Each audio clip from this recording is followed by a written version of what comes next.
And welcome into Gator Bytes on the 1010XL.com podcast network. Also being simulcast on the Florida Gator 1010XL Facebook page. Today's Gator podcast is brought to you by Southeast Orthopedic Specialist. For the highest quality care, you can rely on Southeast Orthopedic Specialist for any orthopedic injury or concern. Be sure to log on to their website, se-ortho.com. He is Dylan Denmark. I'm the hacker Ryan Green. We are a day early because tomorrow I will be at the happiest place on earth, taking my son to see Mickey at the Disney Christmas party. So Thursday, Gator Bites and Denmark. The big story this week was, I guess, on Monday when quarterback DJ Lagway announced his intentions to enter the transfer portal.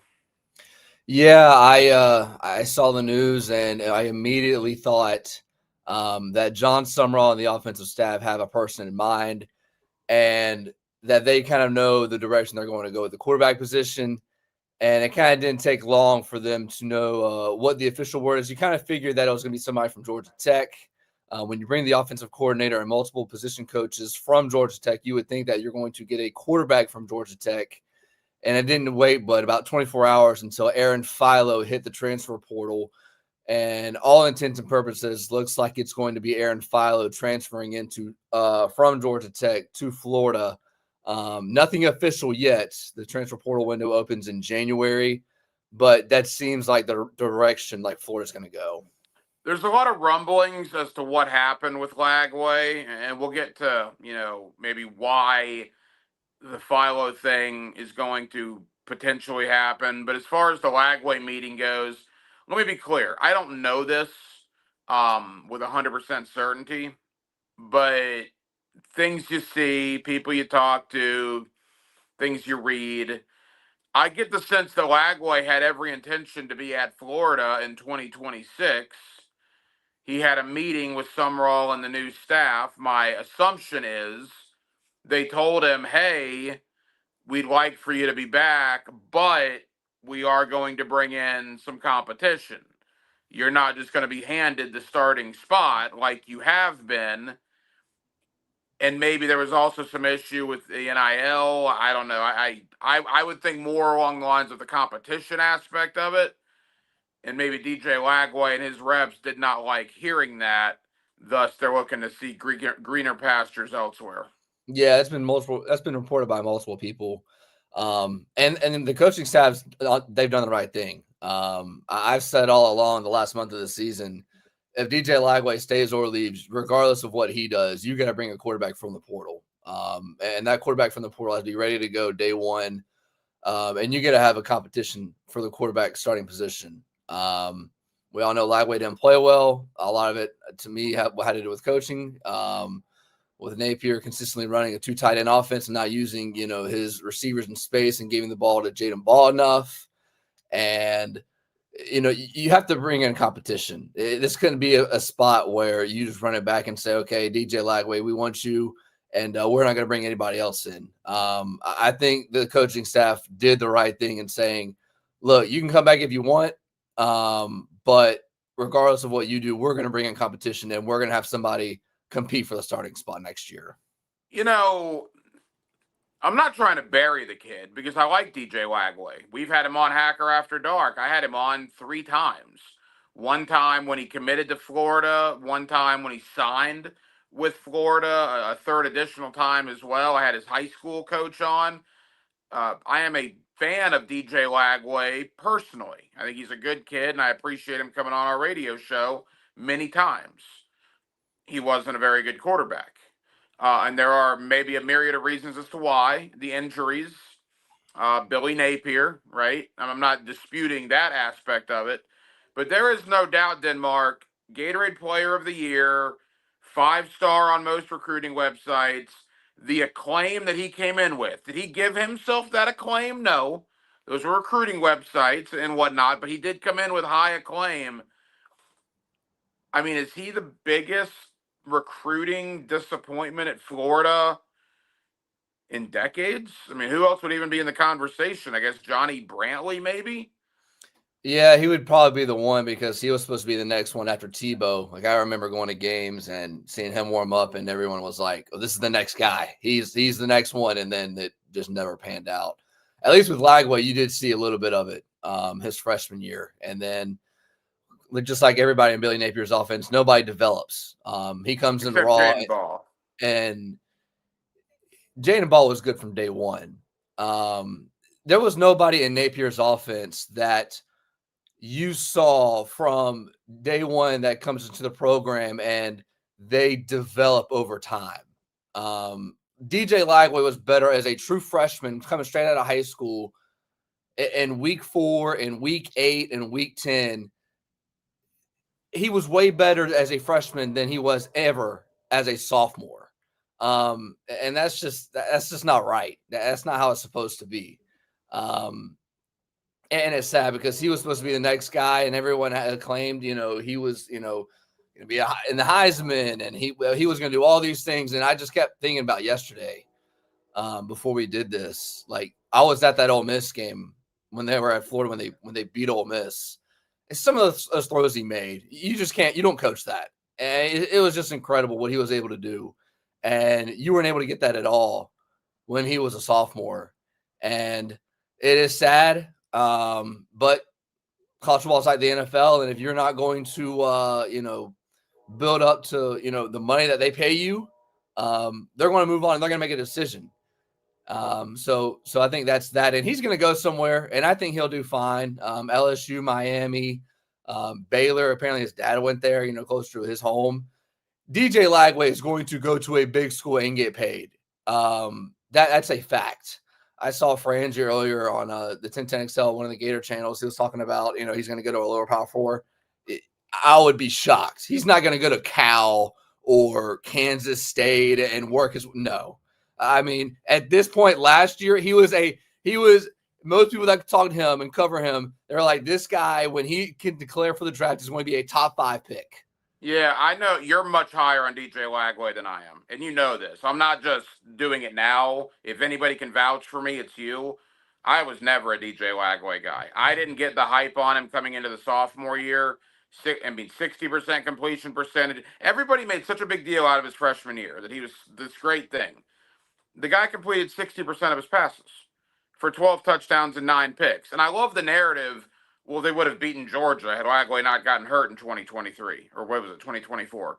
He was 2 of 6 in that game before he got hurt.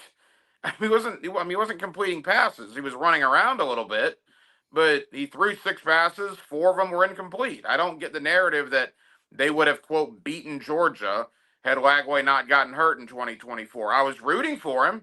I was hoping it was good, but I never understood why people were booking their reservations for New York for the Heisman for a guy that completed 60% of his passes with 12 touchdowns and 9 picks his freshman year. And then he comes in his sophomore year, and yeah, he didn't practice very much in the offseason. He was terrible. Now, was he terrible because of Billy Napier? I guess. The ironic part is he's never even in Gainesville if it's not for Billy Napier. So it's a catch-22. Napier might have ruined him, but he's never a Gator if not for Napier recruiting him. So you got to take that into account.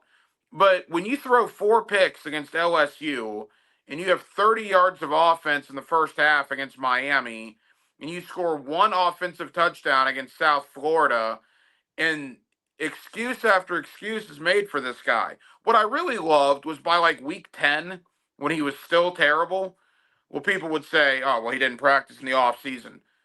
At that point, he had been practicing for 3 months. He'd played every game. At what point, missing 15 practices in August and you're still terrible in November, at what point do you stop making excuses for the guy? I hope he goes somewhere and does well. Like I said, personally, I appreciate him coming on the show. I have nothing against the kid in that regard. I just thought he was massively overhyped by Gator fans coming into 2025. And truthfully, I don't know if he's going to end up at LSU.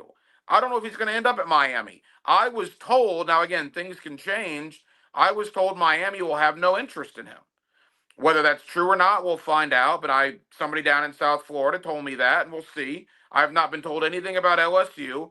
But it would not shock me at all if DJ Lagway does go to a Baylor or somebody like that. If you can think of them as a lower school, I wouldn't. They're in the Big 12, but that to me is the type of school that DJ Lagway is going to end up at. Yeah, I think he'll go to a big time school. And now Baylor, I think Baylor's in the middle. I mean, they're not with LSU, Alabama. They're not on the bottom toll with like Stanford, Cal. When it comes to football winning, I mean, anybody that knows football coaches will look at DJ Lagway and they will say, "I can fix him." I mean, if you could line up 10 offensive coaches, I guarantee 9 of them will say they can fix him. That's See, just but to your point, I don't disagree with that. But does Lane Kiffin have time to do that? Lane Kiffin needs to win next year with what he's getting paid at LSU. Do you have quote time to fix somebody, or do you need to get somebody that you think can win in 2026? Because I'm not sure if Lagway is winning in 2026. He was terrible in 2025. yeah. We'll see. We'll see. I mean, that's and look, you mentioned Philo from Georgia Tech. Admittedly, I don't know that much about him other than he was a highly recruited kid coming out. Apparently, he is the prototypical guy that Buster Faulkner wants to run his offense, and that's good enough for me. If the guy that's going to run Florida's offense thinks this is the quarterback to run said offense, that's good enough for me, and I would be shocked if he doesn't end up at Florida. Yeah, he threw for almost 14,000 yards in high school. He passed Trevor Lawrence's high school passing record in the state of Georgia. He's played 2 years at Georgia Tech, played in 8 games. Mostly his best stat games have been against Gardner-Webb and, the FCS schools. He is a redshirt freshman, so he will have 3 years of eligibility, which is important as compared to 2. Yeah, he seems like he is really, really good. He's waited behind Haynes King. He's waited his turn. And like I said to start the show, DJ Lagway hitting the portal meant that they have a quarterback coming in, and they know who that quarterback is. And I would be more than shocked if that quarterback's not Aaron Philo. And look, you will talk about guys that are going to run Buster Faulkner's offense. Now, can Buster Faulkner adjust? Sure. But DJ Lagway's game was not Haynes King's game. Not even close. I mean, there is a certain type of quarterback that you need to run what Haynes King did at Georgia Tech under Buster Faulkner, and Philo is probably much more that. So we'll see. But that appears to be the direction. I think Darian Mensah, although he's probably going to go to the NFL, the quarterback at Duke, who played for Summerall at Tulane in 2024. I mean, Mensah just led Duke to an ACC title, threw for 3,600 yards, 30 touchdowns, and like 5 picks. But he's going to be very expensive, probably going to go to the league. And if he doesn't go to the league, you're going to have to pay him a ton in NIL. So we'll ultimately see. More transfer portal news in just a moment. Southeast Orthopedic Specialist brings it to you. The Gator Bytes podcast here on 1010XL.com and on the Florida Gator 1010XL Facebook page. For the highest quality care, you can rely on Southeast Orthopedic Specialist for any of your orthopedic injuries or concerns. You can also listen to the good doctor Kevin Murphy Thursday mornings with Jeff and Dan on the drill for his weekly analysis of injuries in the world of sports. A lot of Gator players have entered the portal. I don't think Aiden Mizell was one that stings maybe a little bit. Now some others could sting, pretty soon here, but of ones not named DJ Lagway, I think Mizell is the only other one of consequence, at least right now. What's your thought there? Yes. Everybody else has been like, whatever. A lot of Mizell's freshmen that didn't play last year, guys like that. Yeah, there has not been and Grayson Howard last That's night. true. He hit the portal yesterday. He was never healthy at all this year. The Gators did get some good news that Miles Graham is going to come back. Yeah, Grayson Howard was a really talented kid. We mostly know him because he played at Andrew Jackson High School here in Jacksonville. By the way, phenomenal kid. Yeah. I've interviewed him so many times when he was at Jackson. I was blown away. I remember what I was like when I was 17 and 18. Every time you talk to that kid, I mean, he's going to run for Congress one day. He's that type of young man. I am a big Grayson Howard fan. Yeah, so he goes to South Carolina his freshman year. He balls out, and then he hits the portal. He comes to Florida, and he just never saw the field because he just stayed hurt pretty much the entire year. And he's a very talented kid, but we just never got to see it. Miles Graham comes back, which was big. The one person you want on the defensive side of the ball to come back would be Miles Graham, and the Jaden one Woods, person, too. and Jaden Woods as well. And the one person on the offense you want to see come back is Jaden Baugh, which, I mean, it's just shocking development. A really good player at the University of Florida. He's probably one of the best players at his position, the running back position. Is highly sought out by really good teams. I don't know how many people would have seen this coming. I mean, everybody does it, but I have seen a lot of Gator fans on social media. I mean, what is tampering in college football? Because Jaden Ball has not said anything about entering the portal, right? And there's all sorts of reports coming out about Ohio State this and Georgia that. Well, I'm like, well, wait a minute. If he hasn't entered the portal, how are all these schools being linked to him? Now, again, everybody does it, including Florida. But to be so public about it, some of these websites and stuff, who knows what's true or not? But don't you have to actually enter the portal before other schools can start talking to you? Yes, In that's theory, correct. right? Yeah, that is correct. But you also have a player that has an agent, and agents talk to people, and that's how that circle goes around. What's your gut on Jaden Ball? If you ask me right now, he's probably leaving. I would agree with that. Because I think, look, and I don't know this, and by the way, I'm already a John Summerall fan. I much rather have a coach that tells you the truth than blows smoke at you. I think Billy Napier blew a lot of smoke at people. That's just what he did. I think John Summerall is going to tell people what he thinks. He may be too straightforward, but I would like that more than getting smoke blown at me. I wonder if the Lagway meeting did go as south as is being reported. It did. If that rubbed some of his teammates the wrong way. I don't know. I mean, if you read reports from earlier in the year, it was because Napier was not coaching Lagway the same as all the players, and they didn't like that. That's fair. Yeah. So I don't agree with that sentiment. I think it was more of like, yeah, this dude's not what everybody else was saying, and finally got a coach that says, what we're thinking, and now we can finally move on and do something. I don't know. If you're Jaden Ball, why would you leave? Just money? I mean, that's obviously. Can Florida not match these other teams? I mean, I just think that's getting to a point where someone in the NIL is going to offer him the farm, and you can also probably win a national title. Yeah. Now, Katie Daniels entered the portal. And if you connect the dots there, if Daniels thought Ball was leaving, why would Daniels enter the portal? I don't know if that matters at all, but that kind of caught me off guard a little bit. I mean, if I'm Katie Daniels and I think Jaden Ball is leaving, well, aren't I in line then to be one of the main guys in the running back room at Florida? I mean, but I'm leaving too. Why would you leave under those circumstances? I mean, you have Jacoby Jackson. You have. We'll see about Trayon Webb if he can ever get healthy. And you got Trayon Webb. I mean, it is a crowded running back room. And then who knows if Summerall's told him that he's going to bring in a quarterback or a running back from the portal, or whatever the case may be. I mean, running back is just it's been a position where you rotate. And that's we see this in the NFL all the time.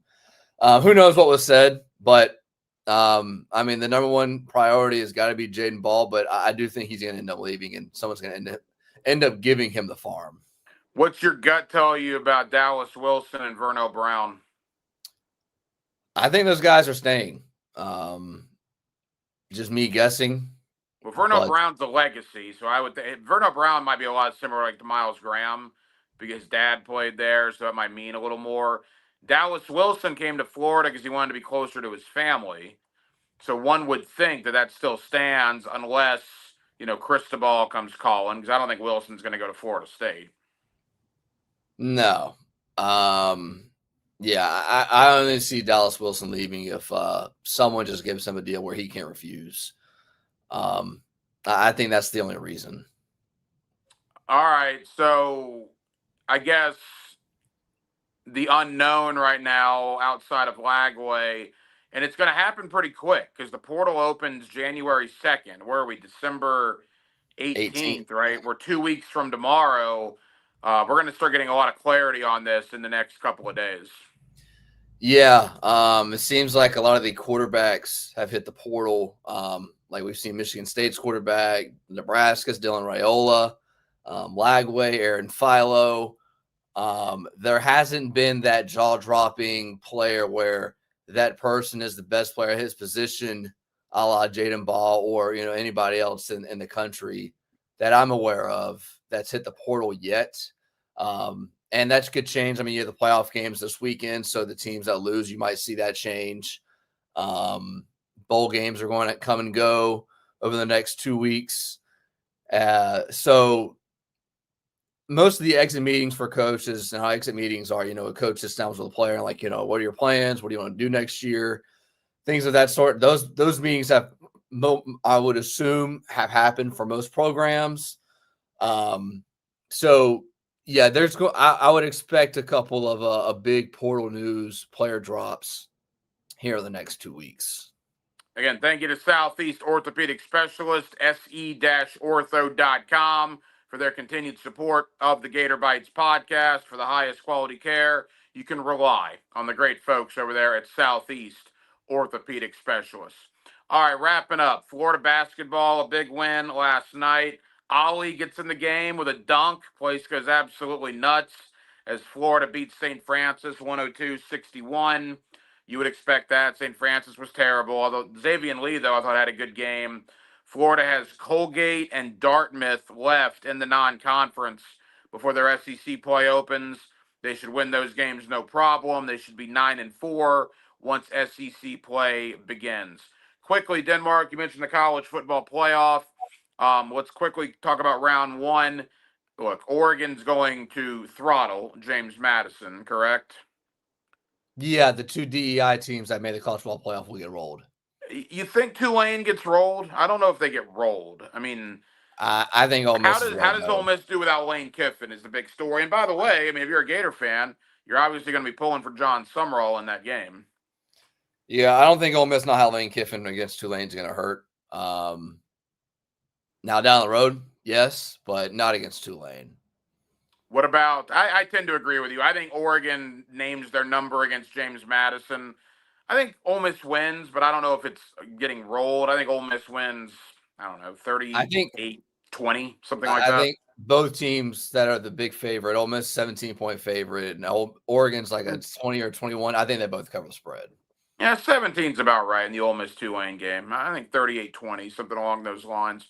All right, Miami, Texas A&M, Saturday. I think Miami catches a break. Noon Eastern, 11 Central in College Station. Interesting that game's not at night, I guess because Oregon's on the West Coast. But I think Miami does catch a break there with an 11 a.m. local kick in College Station. Yeah, that didn't make any sense to me either. Because the later two college football games on Saturday are competing with the NFL, so they're going to be Right. competing for eyeballs.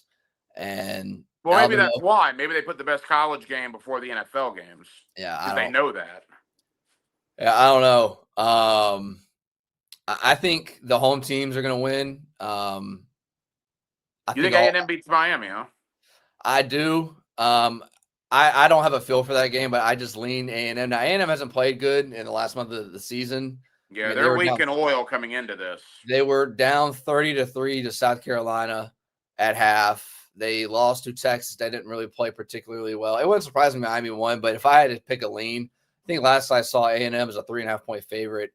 And then Bama, Oklahoma. I like Oklahoma in that game. I think Oklahoma's defense is really good, and I think they're going to get just enough offense at home to win that game.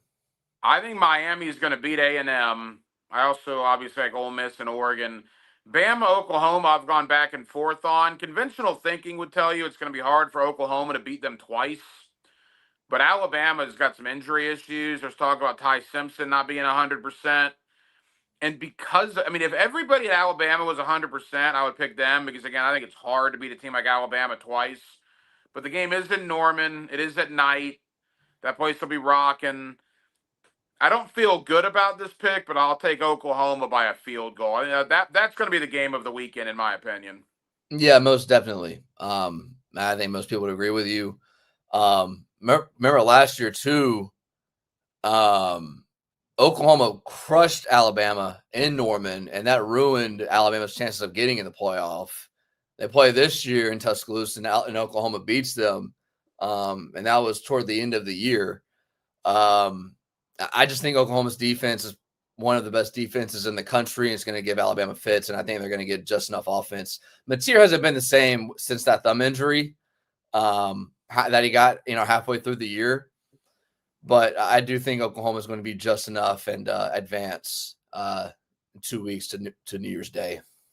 I know you got to run and do Jaguars today. We also invite people on many of these same 1010XL social media channels that you're on right now to watch Hacker After Dark tonight. Myself, Dylan Denmark, 8 o'clock to 10 o'clock, as we will take you in to what is a big football weekend. It's my last show. I'm off tomorrow, like I said, heading to Disney. So our last Hacker After Dark for the week is tonight at 8 o'clock, and we do hope that you join us then. All right, Denmark, have a terrific 11 and a half hours, and I will see you at 8 p.m. this evening, my friend. Oh, yes, absolutely. Can't wait. That is Dylan Denmark. I'm the hacker Ryan Green. Thank you for watching and listening to Gator Bytes, 1010XL.com and the Florida Gator 1010XL Facebook page.